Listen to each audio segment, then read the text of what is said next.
그는 허물과 죄로 죽었던 너희를 살리셨도다. 그때 너희는 그 가운데서 행하여 이 세상 풍조를 따르고 공중의 권세 잡는 자를 따랐으니 곧 지금 불순종의 아들들 가운데에서 역사하는 영이라. 전에는 우리도 다 그 가운데서 우리 육체의 욕심을 따라 지내며 육체와 마음에 원하는 것을 하여 다른 이들과 같이 본질상 진노의 자녀이었더니 긍휼이 풍성하신 하나님이 우리를 사랑하신 그 큰 사랑을 인하여 허물로 죽은 우리를 그리스도와 함께 살리셨고 너희는 은혜로 구원을 받은 것이라. 아멘. 아멘. 오늘 봉독한 이 말씀이 한 주간 여러분의 삶에 능력이 되시기를 먼저 축원합니다. 말씀드린 대로 오늘 우리 문요한 목사님께서 이 본문의 말씀을 중심으로 본문의 맨 마지막 구절인 너희는 은혜로 구원을 받은 것이라 라는 말씀을 제목으로 해서 귀한 말씀 선포해 주시겠습니다. 말씀 가운데 은혜가 함께 하시기를 간절히 소망하는 마음으로 이 말씀에 임하시기 바랍니다.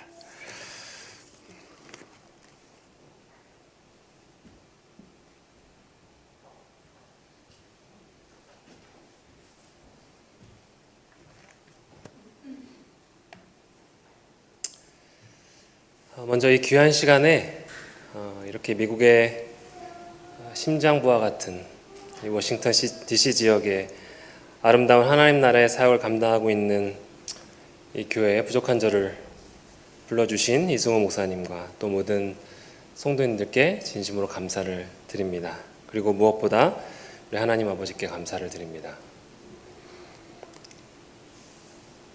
우리가 지금 진리라 믿고 있고 또 구원의 길, 생명의 길이라 믿고 따르는 이 예수님을 믿는 이 기독교에서 말하는 것들 중에요, 중요한 주제들을 여러 가지로 말할 수가 있습니다. 사랑이라고 말할 수도 있고요, 믿음이라 말할 수도 있습니다. 또는 구원이라고 말할 수도 있습니다. 이렇게 여러 가지가 있겠지만, 그런데 그 중에 저에게 가장 중요한 것 하나를 말하라고 한다면 저는 은혜를 말하고 싶습니다. 아마 여러분들 신앙생활 오래 하셨다면 이 은혜라는 말을 정말 많이 들어보셨을 겁니다. 그냥 많이 들은 것이 아니라 아마 귀가 닳도록 들으셨을 거고요. 오늘 예배 중에도 제가 세보지 않았지만 최소 20번 이상은 예배 중에 은혜라는 단어가 나왔던 것 같습니다. 저희 아버지도 감리교회 목사님이셨는데요, 저희 아버지의 교회 이름은 은혜교회였습니다. 제 모교회는 은혜교회입니다. 아마 저희 교회, 제 모교회뿐만이 아니라 한국에는 수백 개 혹은 또 1000개가 넘는 은혜교회가 있을 거라고 믿는데요, 그만큼 은혜는 기독교에서 너무나 중요한 개념입니다. 그렇다면 은혜는 무엇일까요? 은혜란 무슨 뜻일까요? 아마 여러분들 마음속에 각자의 대답이 있을 텐데요, 더 나은 이해를 위해서 노던 신학교에 최근 신학계에서 많은 사랑을 받는 니제이 굽타라고 하는 신학자의 말을 제가 한번 빌려보겠습니다. 그분이 최근에 쓴 책 신약 단어 수업에서 은혜를 이렇게 설명합니다. 우리말로 바로 번역을 하자면 은혜란 죄인들을 향한 하나님의 관대한 친절입니다. 죄인들을 향한 하나님의 관대한 친절. 근데 한번 생각해 봤으면 좋겠습니다. 은혜란 죄인들을 향한 하나님의 관대한 친절. 좀 앞뒤가 안 맞지 않습니까?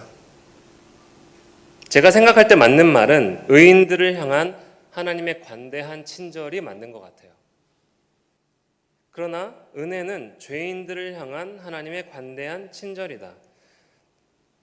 죄인들에게 가장 합당한 대우는 친절이 아니라 처벌이 돼야 맞습니다. 죄인들에게는 굳이 친절할 필요는 없어요. 엄격해야 합니다.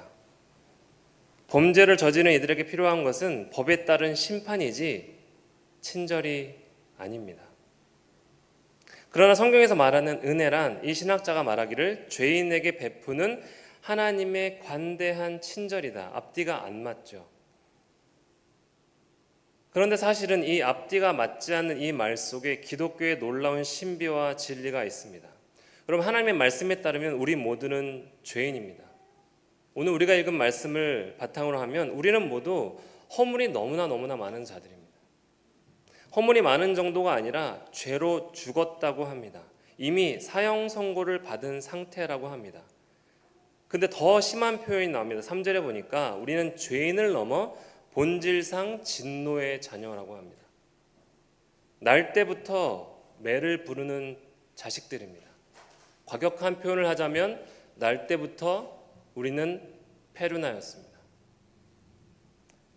여기 서 있는 저도 목사라는 타이틀 앞에 서 있지만 그래서 죄가 없는 척, 마치 깨끗한 척 이러고 있지만 저도 진노의 자식입니다. 저는 하나님이라는 재판관 앞에서 수많은 죄의 기록을 가진 전과자입니다. 하나님을 무시했던 적은 너무나 많고요. 하나님의 말씀을 따라 살지 않았던 적은 감히 제가 셀 수도 없습니다. 하나님보다 다른 것들을 사랑한 적은 너무나 많고 내 마음속에 예수님의 말씀이 들려오는 내 예수님의 말씀을 베드로처럼 배반한 적도 너무나 많습니다. 성경의 기준에 따르면 따라 저는 엄중한 처벌이 필요한 사람입니다. 그리고 저는 거룩한 존재가 결코 아닙니다. 하나님께서 여러분들과 저에게 원하시는 것은 레위기의 말씀에 따르면 내가 거룩하니 너희도 거룩하라. 구별되게 살아라. 깨끗하게 살아라. 라고 말씀하십니다. 그렇지만 저는 깨끗하게 산 적이 별로 없습니다. 거룩하신 하나님과 우리는 단 한순간도 함께 할 수 없는 건 아십니까? 거룩하신 그분과 우리는 단 1초도 함께 할 수 없습니다. 제가 예를 한번 들어볼게요. 우리 학생들에게 종종 제가 드는 예인데요. 제가 제 아내를 사랑해서 오후에 등산을 다녀온 제 아내를 위해 깨끗한 침대를 준비하기 위해 엄청 열심히 빨래를 했습니다. 호텔처럼 흰색 이불과 흰색 베개를 준비했습니다. 근데 그날따라 비가 많이 와서 산에 갔다 오니까 온몸에 진흙이 붙고 온몸이 다 젖었습니다. 그래서 집에 들어오자마자 너무 피곤하다고 침대에 누우려고 하는 거예요. 그래서 제가 아내를 너무 사랑하니까 그래 얼른 누워라고 할 수 있습니까? 그럴 수 없습니다. 제가 아내를 사랑하지만 제가 첫 번째 나오는 말은 씻고 와입니다. 깨끗한 이불보에 내가 사랑하는 아내는 들어올 자리가 아닙니다. 먼저 씻고 와야 침대에 들어올 수 있는 겁니다. 마찬가지입니다. 죄가 하나도 없는 거룩하신 하나님과 우리는 결코 함께할 수 없습니다. 아마 여러분들도 이 제 말에 동의하실 겁니다. 우리 모두는 저뿐만이 아니라 법을 무시한 어떤 이들처럼 하나님의 말씀을 다 무시했습니다. 하나님의 성전을 무너뜨리려고도 했습니다. 영원한 심판장, 재판장인 창조주인 그 자리를 내가 빼앗으려고 했습니다. 내 삶의 주인이 하나님이 아니라 내가 되려고 했습니다. 그래서 우리는 거룩하신 하나님과 함께할 수 없는 영원한 형벌을 받아 마땅한 존재들입니다. 그러나 성경이 뭐라고 말합니까? 허물로 죽은 우리를 그리스도와 함께 살리셨다. 그러면서 너희는 은혜로 구원을 받은 것이라. 이 신학자가 말하기를 이 하나님의 은혜가 가장 최대로 클라이맥스로 나타난 곳이 바로 예수님께서 달리신 십자가입니다. 그 예수님의 십자가로 인해서 우리의 모든 죄가 사해졌습니다. 은혜로 깨끗해졌습니다. 예수님이 여러분과 저의 모든 죄값을 대신 지불해 주셨습니다. 그 예수님을 보시고 우리에게 하나님은 죄인이 아니라 의인이라고 선언해 주십니다. 죽어 마땅한 우리들이 죽지 않게 하셨습니다. 처벌받아 마땅한 우리들이 처벌받지 않게 하셨습니다. 심판받아 마땅한 우리들이 심판받지 않게 해주셨습니다. 어떻게 해요? 은혜로. 너무나 관대하신 친절로. 그렇게 구원이 우리에게 선물로 주어졌습니다. 여러분들 이 사실에 감사가 되십니까? 이 은혜를 정말로 찬양하실 수 있습니까?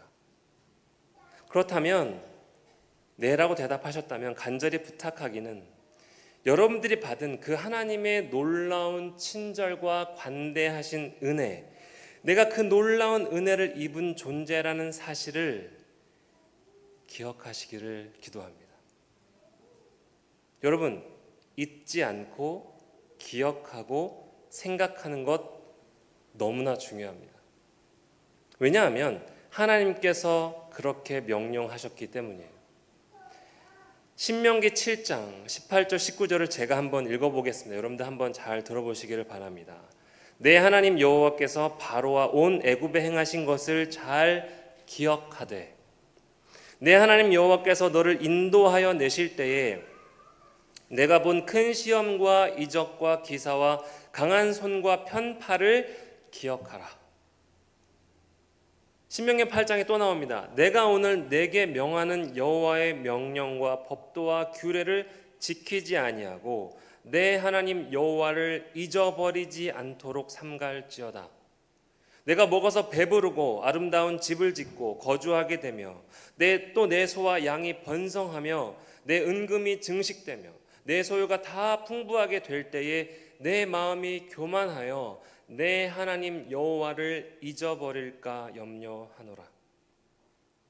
이게 뭐예요? 너희를 괴롭히던 이집트에서 구원받았던 것은 너희가 잘나서도 아니고 너희가 똑똑해서도 아니고 단지 내가 너희를 불쌍히 여기고 사랑하고 그래서 은혜로 너희를 구원해 준 것 때문이다 라고 말씀하시는 겁니다. 그러니 내가 너에게 보인 놀라운 친절, 관대한 친절을 절대로 잊지 말라고 말씀하십니다. 근데 이런 말씀은 구약 성경에 너무나 많아서 제가 오늘 하루 종일 읽다가는 하루가 다 갈지도 모르겠습니다. 사실은 말씀이 아니라 명령이죠. 잊어버릴까 염려하노라. 그러니 잊어버리지 않도록 너희가 삼갈지어다. 기억하라. 명령입니다. 즉 법입니다. 우리가 지켜야 하는 것입니다. 그러니까 하나님의 말씀에 따르면 하나님의 그 놀라우신 친절과 은혜를 잊어버리는 것은요, 그냥 잊어버리는 정도가 아니라 그 자체로 죄이고 악입니다. 다시 말하면 하나님의 은혜가 내게나 얼마나 큰지 사유해 보지 않고 곱씹어 보지 않고 생각하지 않고 떠올려 보지 않고 살아가는 그 삶 자체가 죄라는 거죠. 한나 아렌트라는 사람이 쓴 예루살렘의 아이히만이라는 책이 있습니다. 잘 알려진 책이라서 아마 여러분들도 아시는 분들이 계실 것 같습니다. 그녀는 1930년대에 독일에 살다가 유대인 탄압을 피해서 미국으로 왔고 그 이후에 기자가 되었던 분입니다. 2차 세계대전이 끝나고 나치에 부역했던 사람들을 처벌하는데요. 그 중에 가장 악질 중에 악질이었던 아돌프 아이히만이라는 사람을 잡기 위해서 독일이 노력을 하지만 잡지를 못했습니다. 그러나 1960년에 아르헨티나의 부에노스아이레스에서 그 아이히만이 잡히게 됩니다. 그래서 그를 다시 예루살렘으로 데리고 와서 재판을 진행하게 되는데 미국에 와서 기자가 되었던 한나 아렌트가 그 예루살렘에 방문하고 그 재판장에 참석하게 됩니다. 그러면서 그녀가 재판장에서 그 아이히만을 보면서 큰 충격을 당합니다. 왜냐하면 한나 아렌트가 생각한 그 악인의 모습이 있었거든요. 그의 외모, 그가 하는 행동, 그의 말투를 보면 저 사람이 분명히 놀라운 악한 행악을 한 사람이라고 알아볼 수 있었다고 생각을 한 겁니다. 수많은 사람들이 그의 고문에 죽어나갔거든요.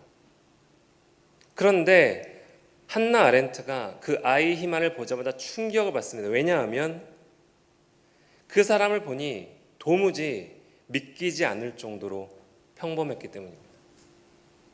어떤 면에서는 너무나 친절해 보이고 말을 잘 듣는 사람 같아 보이고 예의가 있고 선량한 사람으로 보였습니다. 그냥 마을 어디에나 볼 수 있는 평범한 한 사람 같이 보였습니다. 그래서 그녀는 놀랐어요. 저 사람이 정말 악인인가? 잘못 잡아온 거 아닌가? 아니, 어떻게 악인이 저런 모습을 할 수 있지? 어떻게 악이 저런 평범한 사람에게서 나올 수 있지? 그러면서 그녀가 그를 실제로 보고 난 뒤에 이런 유명한 문구를 남깁니다. 그것은 바로 악의 평범성입니다. 그러면서 이것을 설명하기를 아이히만의 악은 그의 악한 어떤 마음과 행동에서 비롯된 것이기보다는 그의 무사유, 생각하지 못함, 사고하는 능력이 없음, 사고의 불능에서 비롯된 것이라고 설명합니다. 그러니까 악이 자기가 생각할 때는 너무나 무시해 보이는 줄 알았는데 실제로 보니 그 무시무시한 악이 너무나 평범한 모습으로 나타났다는 거예요. 어떻게? 사고하지 못하는 모습으로. 내가 하는 일이 지금 무엇인가, 유대인들을 핍박하는 이 일이 무엇인가 생각하지 않고 위에서 내려오는 명령을 받아서 아무 생각 없이 그냥 했던 것, 그 평범한 악이 수많은 사람들을 엄청난 슬픔과 고통으로 몰아넣었다는 거죠. 저는 이 이야기가 우리의 신앙생활에도 동일하게 적용된다고 생각합니다. 하나님께서 우리에게 베푸신 그 은혜를 날마다 기억하라고 하나님께서 명령하셨습니다. 다른 말로 하면 그 은혜를 기억하지 못하면 죄인 거죠. 마찬가지로 예수님을 통해 우리가 은혜를 받고 구원을 받았다고 했을 때 그것을 당연하게 생각하거나 혹은 그 은혜를 깨닫고 생각하지 못하거나 사유하지 않고 살아가는 것, 그것 자체가 하나님의 말씀을 따르면 악이고 죄라는 겁니다. 목사님 말씀처럼 죄이고 악인 것은 알겠지만 그것이 그렇게 큰 문제가 되겠습니까? 라고 질문하실 수 있을 것 같아요. 하지만 너무나 큰 문제가 됩니다. 왜냐하면 한 그리스도인 개인이 하나님의 은혜, 예수 그리스도의 은혜를 기억하지 못하는 순간 그 한 개인이 속한 공동체와 교회는 악해집니다. 제가 여기 계신 많은 분들보다 연수는 짧고 교회 생활의 경험은 많이 없겠지만 모태로부터 교회에서 자랐던 제 개인적인 경험을 뒤돌아보면 교회가 무너지는 순간들 혹은 교회가 다시 일어서는 순간들의 기준이 있더라고요. 그 기준은 그 안에 공동체에 있는 그리스도인들이 혹은 하나님의 백성들이, 자녀들이 은혜를 알고 있는가 아니면 모르는가 였습니다.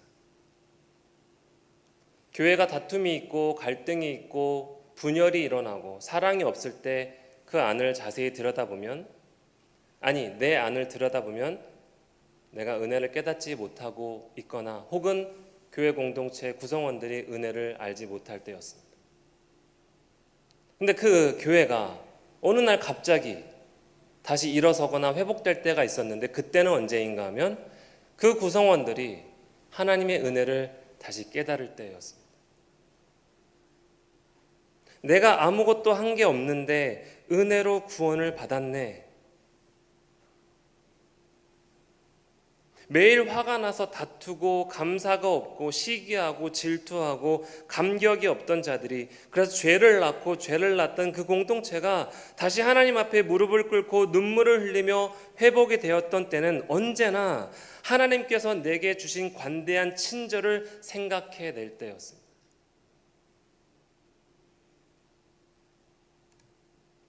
그리고 그 은혜를 기억해낼 때 그 공동체의 공기는 달라집니다. 그리고 내 삶 중심으로 살아갔던 그 삶이 타자 중심으로 변화됩니다. 은혜를 알 때 사랑할 수 있고요. 은혜를 알 때 믿음을 지킬 수 있고요. 은혜를 알 때 소망을 가질 수 있습니다.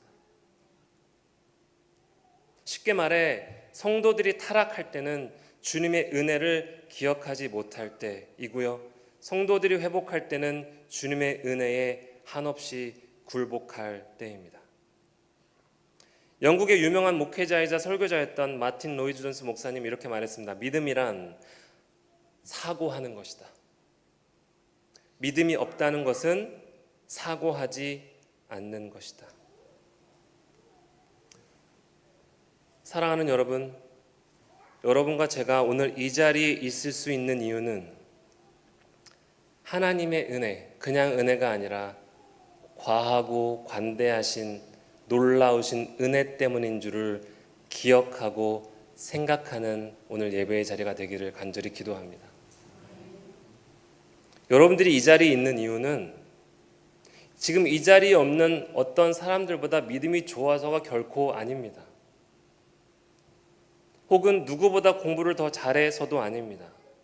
혹은 신학교에서 10년을 공부했기 때문인도 아닙니다. 제가 여기서 설교할 수 있는 이유는 여러분들보다 더 성경 지식이 많아서도 아닙니다. 모든 것이 하나님의 전적인 은혜입니다. 저는 이 진리를 먼저 저에게 매일 적용하기를 원합니다. 처음 목사가 되었을 때는요, 그 순간이 너무나 두려워서 내가 감히 하나님의 말씀을 전하는 목사가 된다고? 나는 아무런 능력도 없는데, 나는 교회 학교 다닐 때 선생님들에게 혼난 기억밖에 없는데, 학교 다닐 때, 신학교 다닐 때 열심히 성경 읽지도 않았는데 내가 과연 목사가 될 수 있을까? 그렇지만 그 자리로 불러주신 그 은혜를 생각할 때 그 은혜가 너무나 고맙고 감사해서 안수를 받을 때 눈물을 흘리며 무릎 꿇고 주님께 내 삶을 바치겠다고 기도했었습니다. 근데 그게 그렇게 오래가지 않더라고요. 어느 순간 내 삶의 불평이 너무나 많아집니다. 어느 순간 내가 사랑해야 할 성도님들이 너무나 미워져요. 어느 순간 내가 섬겨야 될 내 옆에 사람들이 짜증이 나기 시작합니다. 남들은 다 워싱턴 DC에 사는데 나는 왜 버팔로에 살까? 왜 6개월을 눈 속에 파묻혀 살아야 할까? 이런 사소한 것들이 저를 바더하기 시작합니다.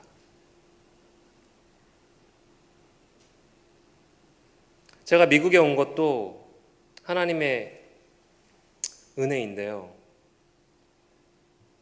수많은 하나님의 사람들, 이승호 목사님과 신경림 목사님을 비롯한 너무나 많은 분들에게 은혜를 받았는데 제가 그 은혜를 기억하지 못하는 순간은 언제나 다른 사람들을 정죄하거나 혹은 나의 삶의 처지를 비관하거나 혹은 나에게 주어진 것들에 감사하지 못하는, 그래서 그리스도인의 제자다운 삶을 살지 못하는 삶을 살아가고 있는 것을 발견하게 됩니다. 오늘 제가 이 교회에 저희 한인 공동체 친구들과 여행을 왔는데요. 이 친구들도 많이 알겠지만 교회에서 정말 많은 것들을 베풀려고 노력을 하고 있습니다. 3박 4일을 여행을 왔는데 25불만 받았습니다. 뮤지엄 가는 비용 포함해서 약 40불입니다. 이 친구들한테 말은 안 했지만 어제 하루 2,000불을 썼습니다. 관대한 친절임을 알기를 기도합니다. 제가 그렇게 하는 이유는 하나님의 은혜가 그런 식이기 때문입니다. 제가 생각지도 못하게 내게 주시는 것이 너무나 많은데 그것을 말로 어떻게 설명하겠습니까?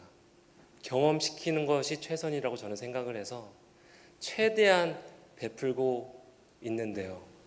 우리 친구들이 이것 또한 하나님의 은혜임을 기억했으면 좋겠습니다. 우리뿐만이 아니라 여기 계신 모든 분들 하나님의 은혜가 너무나 크고 그 은혜가 지금까지 나를 인도해 오셨음을 오늘 하루 기억해 내시기를 기도합니다. 생각해 내시기를 기도합니다. 그럴 때 이 교회는 점점 아름다워질 줄로 믿습니다. 내 옆에 있는 사람이 사랑스러워 보이게 될 줄로 정말 그렇죠? 옆 사람에게 한번 이렇게 말해보겠습니다. 은혜의 눈으로 보니 당신이 너무나 좋습니다.